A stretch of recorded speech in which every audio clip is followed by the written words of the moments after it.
Why is this bird impaling its prey with barbed wires?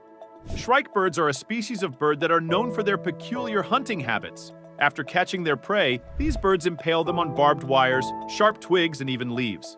But why do they do this? There are actually two answers. Firstly, they want to store their prey for winter when food becomes more scarce. But the second reason is even smarter. Some of the animals they eat, like lubber grasshoppers, are quite toxic, and leaving them out to dry gets rid of the dangerous toxins. Shrike birds are basically making all-natural shish kebabs.